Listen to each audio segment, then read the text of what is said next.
Hola, nosotros somos Pleura y Alviola. Y esto es Champagnita 2.3. Y si este 31 de octubre no tienes planes o te cancelaron, te invitamos a escucharnos.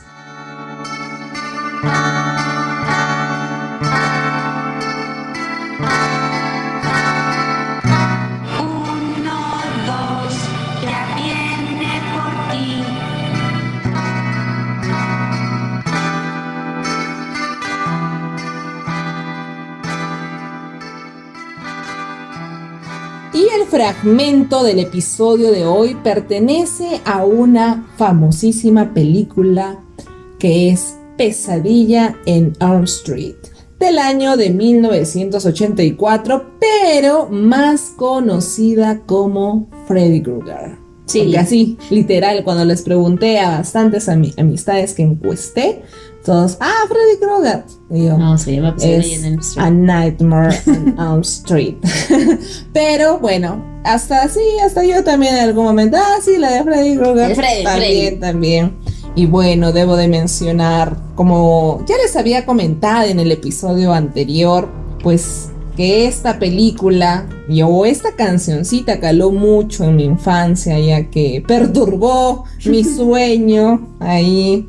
Y las noches en los brazos de Morfeo fueron perturbadas por Freddy Krueger, literal, ahí entrando en mi cuarto.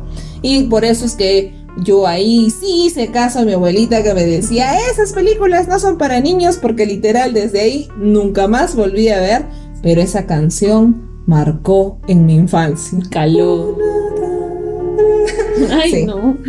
Así que es de las canciones más tenebrosas que vamos a mencionar en esta primera parte de este episodio.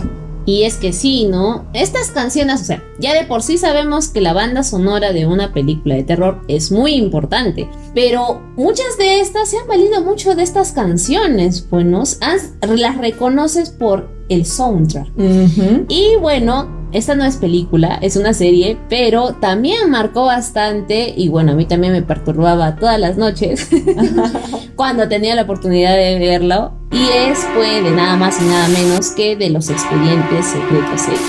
Y bueno, que obviamente los de mi época la veíamos en frecuencia latina después de Cine Millonario, o sea, un aproximado de 11:30, medianoche, ¿no? Justo ahí como para ponerle más temor, más miedo a la cancioncita. Sí, repelús.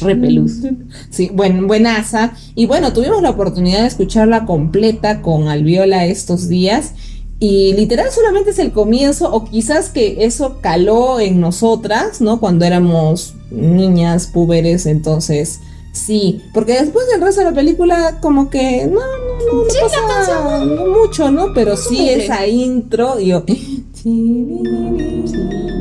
Es que está tan bien hecha que, o sea, te transporta a este tipo de lo oculto, así de extraterrestre, de más allá de la Tierra. Muy bien, Aplausos para los que pusieron ahí esa canción y se marcó un antes y un después en las series. Sí.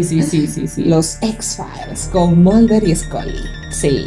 Y bueno, la tercera película que estaremos mencionando en este segmento, pues es de este niño, ¿no? De el anticristo, de The Omen, el 666, la profecía, del año de 1976, que también ahí Alviola tiene más conocimiento del nombre de la canción y puede explayarse más al respecto. Por supuesto, Ave Satán.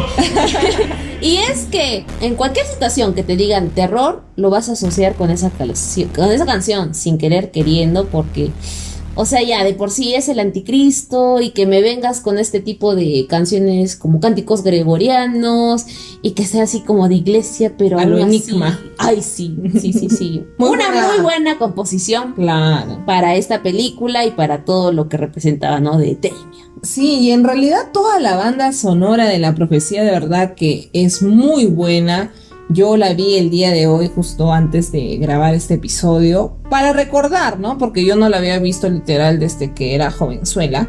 Entonces, quería recordar, ¿no? Y de verdad que le pongo 10 puntos a esta película por todo, ¿no? El guión, cómo se va manejando, los protagonistas, incluso lo que te transmiten, y la canción en sí, ¿no? Como dice, pues, Alviola, las canciones nos transportan muchas veces a momentos, a situaciones que en este caso nos causan miedo, nos causan temor. Repelús. Y también debemos de hacer nuestras menciones honrosas del ayer y del hoy, y no podemos dejar de mencionar en las del ayer a Halloween de 1978 con su protagonista Michael Myers. Uy, sí. Y esa cancioncita, wow, también ahí, si buscan ahí top 10 de canciones más tenebrosas, también está incluida la de Halloween de 1978. Y yo debo de mencionar que me sorprendí porque yo recién la he visto, como les digo, no he visto mucho de niña, no he consumido ese tipo de películas, pero a raíz de este episodio recién la vi, imagínense a mis años, y me encantó ver a Jamie Lee Curtis ahí, no tan jovenzuela, es una actriz súper conocida, y para los que de repente no se acuerdan mucho, ahí la pueden ver en Freaky Friday, siendo mamá de Lindsay Lohan, y también en Mentiras Verdaderas con Arnold Schwarzenegger. Entonces, ella es una gran actriz y de verdad que me encantó verla en Halloween. Y bueno, la segunda película que debemos de mencionar, pues es ¿quién no le ha hecho la clásica broma a tu compañero, amigo, etcétera, saliente de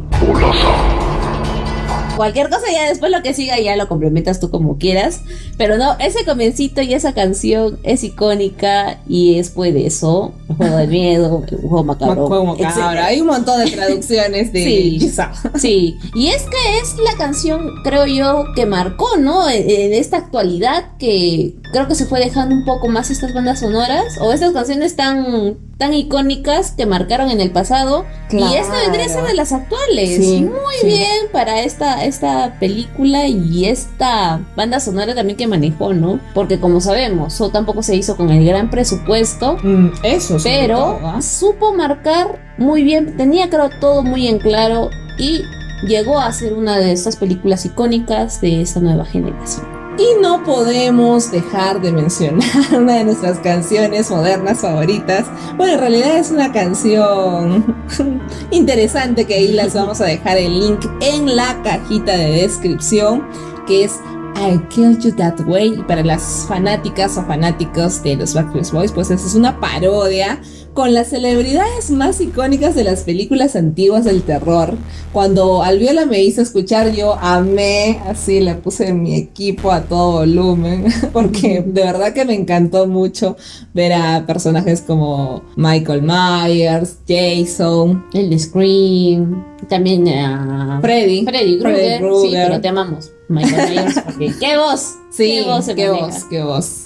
Y bueno, en este segundo segmento estaremos hablando de las películas que más nos dieron miedo, ¿ah? Como mencionaba Plebra, puede que también hay algunas de que no estén dentro de la categoría. Yo discrepo, porque el terror es subjetivo para mí, claro. Pero esto ya sea un poquito más personal, que cuál fue la película que un poco nos marcó, nos dejó su imprenta ahí de terror. Claro, y como hoy día es 31 de octubre, ahí ustedes lo van a estar viendo en YouTube, entonces también para que ahí hagan memoria y digan cuál fue la que me hizo así, sentir más miedito. En mi caso, bueno, yo ya era una puberta, y fue El Proyecto de la Bruja de Blair del año de 1999. Obviamente acá la trajeron a Perú pues unos años después, entonces, o bueno, por lo menos yo la vi como que pasando el 2000, pero sí me impresionó muchísimo esta película, sobre todo porque mis primos y primas me comentaron de que era una película que habían encontrado ahí los policías, la grabación, y que literal la habían llevado para que no se volviera una película tan famosa y exitosa. Quisiera decir pionera, pero no. Alviola me comentaba que ya ha habido este tipo de de propuestas, ¿no? Sobre todo cinematográficas, de así grabar cámara en mano, los actores, ¿no?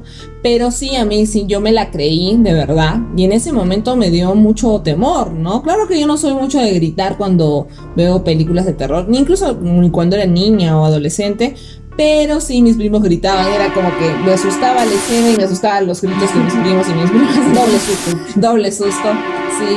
Pero no debo dejar de decir que es una excelente película en esa categoría o subgénero, como mencionaba Alviola, porque de verdad que te crees la historia cuando la lanzaron y hubo este volanteo, pues, ¿no? De ahí tocar después de puerta, miren esto, vamos a lanzar, vamos a estrenar en la pantalla grande. Y también lo que me impresionó ya a raíz de que la volví a ver hace unos pocos días y que investigué más al respecto, que pues literal se grabó en 8 días, que eso me pareció súper impresionante. Fue una película de bajo presupuesto, no tuvo pues no el gran sonidista ni camarógrafo, etcétera, porque literal eran los mismos actores. Les redujeron hubo un racionamiento de comida a los actores para incrementar este miedo y como que salga más natural. Y también lo increíble fue de la escena más icónica, pues fue improvisada, ¿no? Entonces todos estos elementos hicieron que el proyecto de La Bruja de Blair marcara un antes y un después. Sé que hay otras películas muy similares a este tipo de grabación, pero para mí, en mi pubertad, adolescencia, el proyecto de La Bruja de Blair sí que me dio miedo, porque esa sí me la vi completita. Ay, Dios, sí. Como decíamos, todo el marketeo, todo lo que estuvo relacionado con esta película, el hecho de cómo la manejaron, todas estas presiones, pues, a uno. Bueno, en mi caso, la película que me dio miedo, que me sigue dando miedo, y siento de que marcó, o sea, yo ya la vi ya de grande. Y al momento de verla, tuve un montón de sentimientos encontrados, entre ellos estaba el terror. Siento tanto por la película en sí, por la escena icónica, pero también por la situación en la que se vive, ¿no? En el país donde estamos residiendo con Pleura. Y es pues nada más y nada menos que Irreversible, ¿no? Que fue dirigida por este famosísimo director que ya nos mencionaba, Rosalía, Gaspar Noé.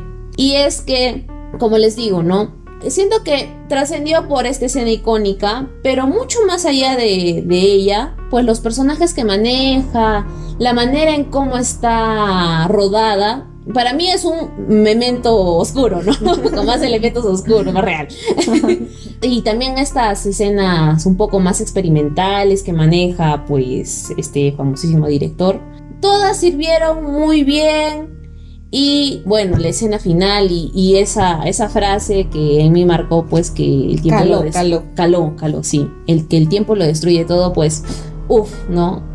Es una película que me encanta, pero siento que también sería un poco irresponsable que se las mande a ver, porque de por sí ya por la escena icónica es muy fuerte. Es una película, de cierta manera yo la encontraría grotesca, es incómoda de ver. No para personas susceptibles. Sí, no. Pero de todos modos, sí les expreso que fue una película que me encantó. Las actuaciones fueron muy muy buenas de Mónica Bellucci y de Vincent Cassel. Y la escena, como les digo, ¿no? Siento que todos estos factores, tanto externos como internos, me quise meter de lleno en la película. Todos apoyaron y aportaron su granito de arena para que al final no tuviera terror, ¿no? Y esta escena, claro, icónica de pasar por algo tan normal, cotidiano que es pasar por un puente o por un túnel, que lo veas desde esa perspectiva y con esto reforzado, pues, ¿no? A mí me sigue dando muchos repelos. Claro, porque debemos de recordar para nuestros oyentes de otros países que Perú lamentablemente es un país muy inseguro, ¿no? Y sobre todo en la capital, ¿no? Sin quitar de menos también el hecho de la inseguridad en las provincias, pero la capital pues sí es una ciudad muy muy peligrosa en ciertos sectores y momentos también de acuerdo al horario. Entonces por eso yo creo que en el caso de Alviola, y nos ponemos un poquito serios porque de verdad que es un tema muy muy delicado, ¿no? Yo creo que entiendo por qué eligió como la película que más le dio miedo, porque es una realidad. Sí. Y bueno, levantando un poco este podcast, pasamos al siguiente segmento, que sería las películas del ayer y el hoy. Y comenzaremos con esta película, pues, tan icónica, ¿no? No hay serie que no la haya parodiado. Ahí tenemos Los Simpsons y muchas otras más. Y es nada más y nada menos que El Exorcista de 1973. Con Linda Blair. Y debemos de mencionarles que hasta el día de hoy, octubre todavía 2021, que grabamos este episodio, es la película más taquillera de terror, obviamente, de todos los tiempos. O sea, imagínense, desde el 73 no hay película que haya podido superar al Exorcista. Y de verdad que se lo merece, porque yo no la vi hasta hace un mes, que justamente ya estábamos planificando los guiones para este episodio, para ustedes, mis queridos y estimados chanfainitas. Y la vi porque dije, claro, o sea, yo siempre la he escuchado, he visto muchas imágenes, videos cortos, memes, etcétera, pero no había tenido la oportunidad de verla, ¿no? Y es como que me rehusaba, ¿no? También un poco a verla, porque me imaginaba una película distinta, ¿no? Quizás he visto otras de exorcismo que sí, o sea, es como que es lo que me venden, pero esta no.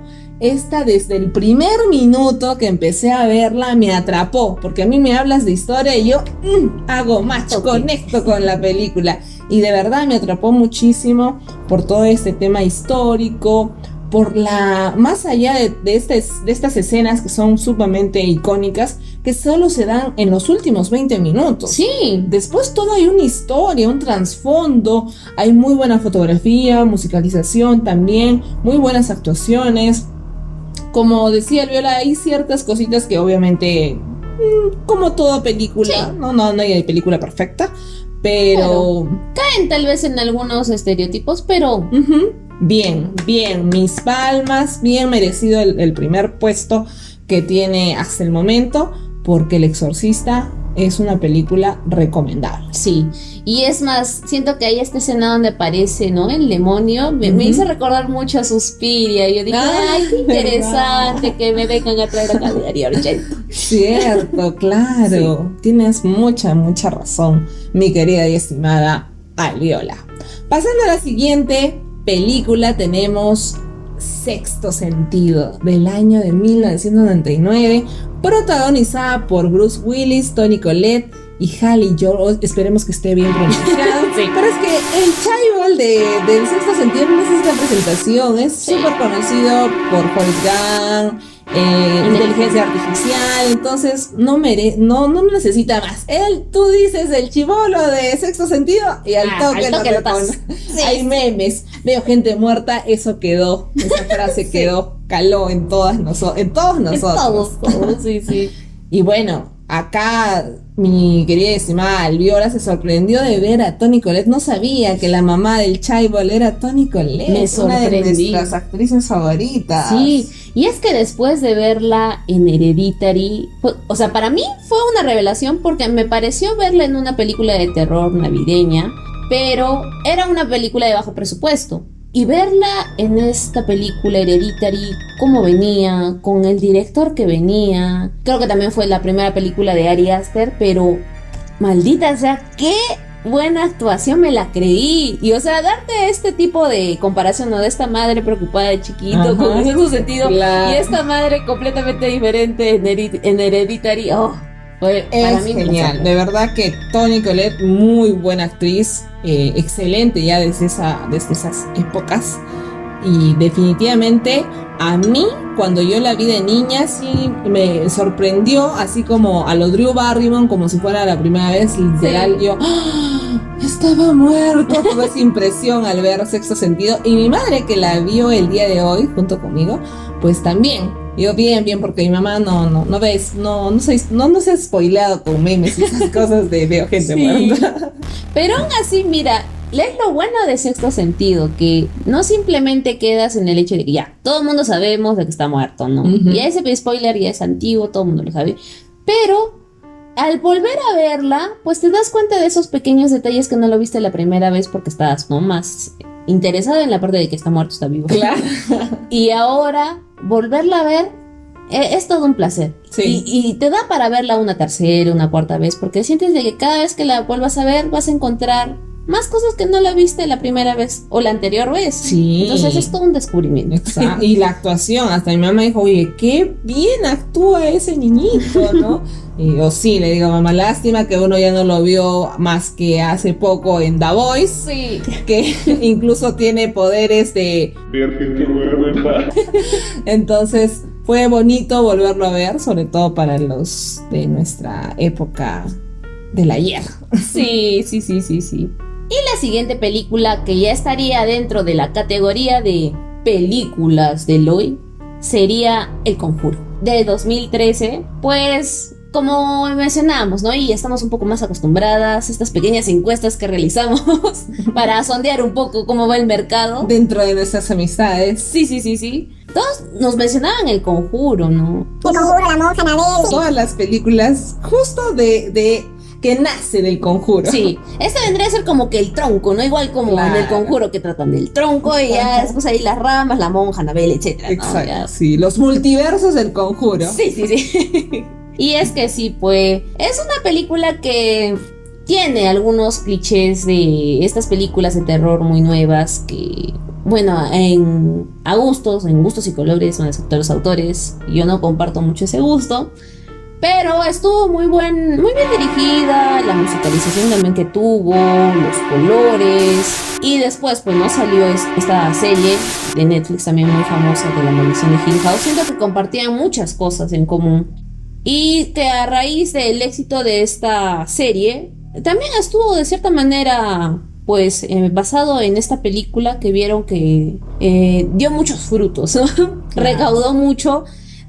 Y a todo lo que habían invertido por esta película. Entonces siento de que ¿por qué no podría ser también un cierto tipo de hito en este tipo de cine de terror comercial que pues ayudó, ¿no? A que tomen en cuenta este estilo y que lo basaran, ¿no? En la pantalla grande, chica, etcétera. Claro, y bueno, en mi caso sí conecté también mucho con El Conjuro. A mí sí fue una película que me agradó bastante, pero creo que fue por la participación del el elenco, ¿no? En sí, ver a Vera Farmiga, que yo ya la había visto en Bates Motel, wow, actriz, pero tremenda, ¿no?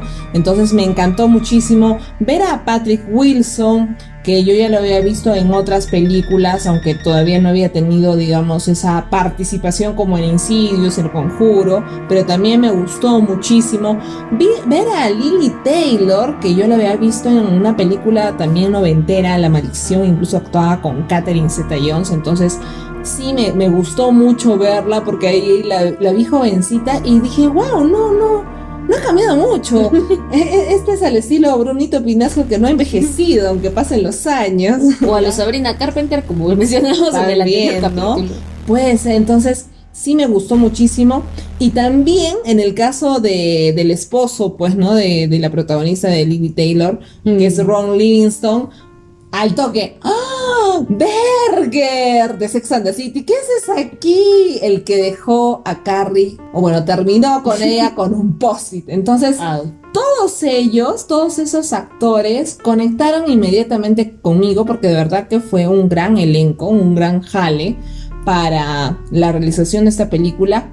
Y todos los elementos en sí que sí, me gustaron muchísimo. Es más, también la vi hace pocos días con mi madre, para que ahí ponerla en contexto del episodio, y le gustó, ¿no? Porque no se imaginaba como que algo distinto, ¿no? Como que full screamers a todo momento, o fantasmitas o monstruos o cosas así, pero no, en realidad pues no, es una película bastante digerible para todos los gustos, para las que son como Alviola, ya más exquisitas. Yes. Y en el caso, digamos, de las personas como yo, que puedan ser más así, puedan tolerar algunos errores y digan, sí, oye, está chévere, ¿no? Entonces, sí, a mí me gustó, a mi mamá también le gustó muchísimo. Y entonces, y también debemos de mencionar la participación de Joy King, que es la chica del stand de los besos, que yo no la tasaba en la órbita del Conjuro hasta que ahí googleé y vi todo el elenco y dije, ¡ah! esos labios carnosos me parecían conocidos. Con razón. Entonces yo creo que todos esos elementos conectaron conmigo, hicimos match y a mí sí. Bueno, solamente El Conjuro 1, no del multiverso. No. Sí he visto, pero es como que ok, ya, ¿no? Me quedo con El Conjuro del 2003. Conmigo hubiera podido hacer match por el hecho de los esposos Warren y cómo trajeron, ¿no?, a la pantalla este matrimonio, ¿no? Pero el hecho es de que en sí por los estereotipos que manejan, sí, como te digo, ¿no? No, pero interesante la propuesta que trajeron estos esposos y esta historia tan conocida por aquellas personas que gustan del ocultismo, la actividad paranormal. Sí, claro, sí. Eso también fue interesante, eso también le gustó a mi mamá, porque decía, hay una historia detrás, y yo decía, sí, mami, es real. Incluso hay ese museo, ¿no? Hay un museo de los Warren, ¿no? Y están todo, esa la Anabel, esa muñequita, solo que no es esa la de la película, sino esta que les vamos a mostrar en el vídeo, así toda linda y tierna, sweetie, pero sí, existe, pues, ¿no? Entonces todo eso también, match. Sí. Y bueno, la otra película que es también de esta nueva temporada, esta literal es del ayer y del hoy. Y bueno, es It, que bueno, acá su estimada Pleura se ha soplado las dos películas, la antigua y la nueva ahora. Bueno, de ahora solamente la parte 2, porque hubo una equivocación. Ajá. Y yo me soplé la parte 1 un poco para compensar. Claro. Pero, cuéntanos, Pleura, ¿qué tal te pareció? ¿Te gustó? Mis impresiones. Bueno, yo es que en realidad la versión del 2017, o sea, la primera parte, el capítulo 1, ¿no? Yo ya la había visto en el cine, pero literal me dormí bastante tiempo ya. Como que en la parte interesante, después ya Alviola me contó que era una alienígena y pero nunca vi la de 1990, ¿no? Entonces, que vamos a verla, ¿no? Y si me preguntan cuál es mi favorita, pues yo me quedo con la de 1990. Toda la primera parte, ¿no?, que vendría a ser el capítulo 1, la del 2017, es mucho más creíble. Las historias, ¿no?, de cada uno de los protagonistas es mucho más creíble. Toca temas bastante interesantes como racismo, como bullying, como el tema del maltrato, tanto del padre como del de tu pareja. Sí. Y bastantes temas que de verdad para la época, bien. Muy a lo bien. Stephen King. Sí, claro, ¿no? Él siempre.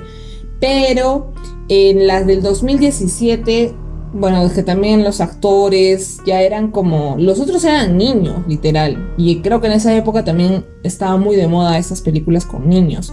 En el 2017 ya lo veía como que ya púberes, incluso la chiquita, Beverly, pues es ya como que más grandecita, ¿no? Por así decirlo, ya es una chiquita un poco hasta sexualizada, ¿no?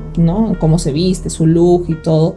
Pero también entiendo que la propuesta tiene que ser diferente. La presentación, la fotografía, porque los tiempos son distintos. O sea, ya la juventud de ahora o los que van al cine a ver ese tipo de películas, como que ya no se quedan satisfechos con las propuestas de la antigüedad. Pues no quieren algo diferente, quieren más monstruos, más screamers, más ¿no? Entonces, pues sí, entiendo de que tiene que haber una diferencia. Pero si me hablan en cuanto al Pennywise, pues yo me quedo con Tim Curry.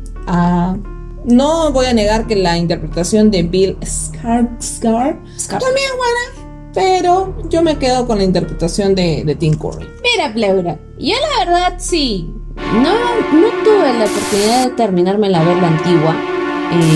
La quise ver porque también, como tú dices, yo encontré muchos elementos muy interesantes. Me da ganas de volver a verla porque sí me pareció un poquito larga, a pesar de que no ahí luego viendo todo El Señor de los Anillos. 3 horas y 9 minutos. Exacto, ¿qué son 3 horas y 9 minutos? Pero la voy a volver a ver para recordar aquel terror. Pero a mí sí me quedó más grabada la idea y la imagen de Pennywise. Es que si bien la de 1990, o sea, no tiene el de trajezoso como tiene el de 2017, pero yo me lo creo más, Claro. O sea, la vestimenta, que es muy parecida a los de los payasos de feria de esa época. O a lo McDonald's. O a lo McDonald's, claro. McDonald's, patas. La de Bill, la de ahora, me parece que está demasiado tuneado y como tú mencionas también Pleura, pues tienen que vender más este tipo de imagen porque va más pegado a nuestra actualidad. Uh-huh. Pero yo me la creo más del antiguo, a pesar de que si hablamos del rostro, el rostro me parece que sí, el de 1990, no, de Tim, no me la creo que pueda un niño acercarse a ese tipo de payaso, ¿no? Uh-huh. A pesar de que su vestimenta y todo, sí, pero por su rostro, ¿no? Pero si hablamos de terror, me gusta más el de Tim Curry, perfecto, para mí está perfecto. Uh-huh.